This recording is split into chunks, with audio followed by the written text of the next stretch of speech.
What was the message at halftime? For you to want to Trey go first. So I mean, I think the fight was there, the intensity was there. It was just all about we were probably shooting like he said like 28, 29% from the field in the first half. So it was just take our time and take advantage of our mismatches down low, starting with him and then Caden and just play off of that. And that's what we did, and we kept the intensity up in the first half, and then that's where we saw some of the separation.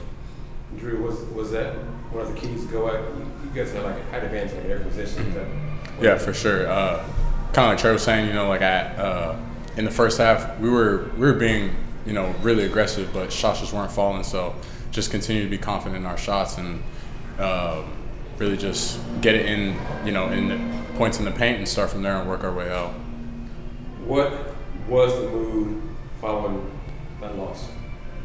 We didn't want to look into it too much. Obviously, credit to UNT Dallas for they played better than us that night, and we know we didn't play up to our standard as a team, and so it was just all about us, not thinking about the media reaction or anything anybody outside of the program thought about us. It was just about us get back to what we want to do as a team on the basketball court, and that's what we did. Drew, what has been different? You've been here a while now. Mm-hmm. What's been different on the coaching year this year than previous years? I would just say we have a much bigger focus on defense and really just playing as fast as we can, but mainly, starting on the defensive end, and the defense is going to translate to offense. That's all I have for now. Yeah. Well, I got one question. Did you know you were close to a triple-double? It was the last media timeout. One of the coaches told me that I was 1 rebound and 2 assists away, and yeah, that was about it. Did the team know? Did the players, that you guys know? Yeah, all of them was on the court. All of them knew. He was trying to get it for me, and he was trying to get the guys to get it for me. But it was all right. We were trying to finish the game in the right way. That was the main priority. So yeah. Yeah, what I told the guys was, I've been in a lot of locker rooms, a lot of post-game locker rooms as an assistant mostly, but even as a head coach, and I'm not so sure that I've been more proud of a group than I was on this group tonight. We've established that in order for us to have a chance to be a good team, a successful team, whatever that might mean for this group, we have to play with a chip on our shoulder. And we did that in the Bahamas, and they felt it, and they got a sense for what that feels like. And for some reason, since then, we lost it. We hadn't played like that since. And then we're coming off a really tough loss, embarrassing loss in some ways, and our backs are against the wall, and we got guys who are out that are a major part of our rotation, and they found a way to come together and restore that chip and play with it. And even though it wasn't pretty in the first half, I was excited at halftime about the competitive level, and it was just a matter of making a couple of shots. And we went inside to Caden, he responded. We affected the game in the paint with 21 offensive rebounds. We took care of the basketball for the most part. We had a couple of careless plays late in the game, but really proud of these guys, particularly proud of the contributions made by Jackson and Aaron coming into the game there, and Denver starting to get into a little bit of a groove. But it was a real team win. Really proud of the guys. What adjustments did you make at halftime, or was it just more a confidence kind of thing, just to talk to them, calm down kind of thing? Yeah, I don't know if it was an adjustment, but there was an emphasis on getting the ball into the paint more. And you saw Emery, Jackson, Andrew, Caden, Trey, all of these guys score in the paint early in the second half. And by the second media timeout, we were shooting around 70%. We wound up shooting 68% in the second half. But most of those were in the paint. And then the ball, we made a couple of threes once the basket opened up for us a little bit.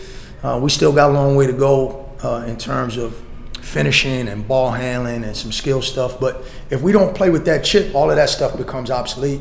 If we're going to continue to compete, then we can hone in and get better in the areas where we need to improve. And is part of that chip related to the effort on defense this season?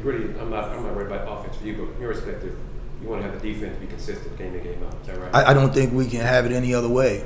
And I don't think we have enough margin for error for that not to be at the core of who we are. But we got to get better everywhere. But we can't we're not the kind of team that's going to give up 50% to the opponent and just outscore them. That's I've had teams like that can mask some things because you got some guys that can go get it. We don't have that kind of group, so we've got to be consistent there for sure. Yes. How has Andrew come along in adjusting to your system and your style of play? Yeah, I don't even know if it's so much about system and style of play. It's about his individual improvement as a player related to his motor. He's got to be a high effort, multiple effort guy that plays with a great motor, and that doesn't matter who he's playing for. He's not going to set the world on fire as a shooter, although he's capable. He's not a great back to the basket player, but he's capable. But what he is he's a big, athletic, skilled, who can move. But so if you're a guy who's mobile and athletic, then you need to move a lot. You need to go after every rebound. You need to be able to guard smaller guys. You need to be able to So his motor is critical to his development as a player. And I think the last couple of games you saw that his motor was running at a level that gives him an opportunity to impact games. What do you want to improve upon before the next game? There's so much there, but I think each individual player needs to get better. Collectively, we need to be more consistent at communicating on defense and that multiple effort thing and that toughness and chip that we talked about. We got to grow that. It's not like it showed up tonight, but it can't visit us and then go back on vacation. Like we need that to be consistent. And then we got to take care of the basketball better. We got good shooters. And Denver and Alam have distinguished themselves, but Emory, Jacob, Aaron, all of these guys are capable too. So as those guys start to, then we become more of an attack team with multiple guys that can affect the game.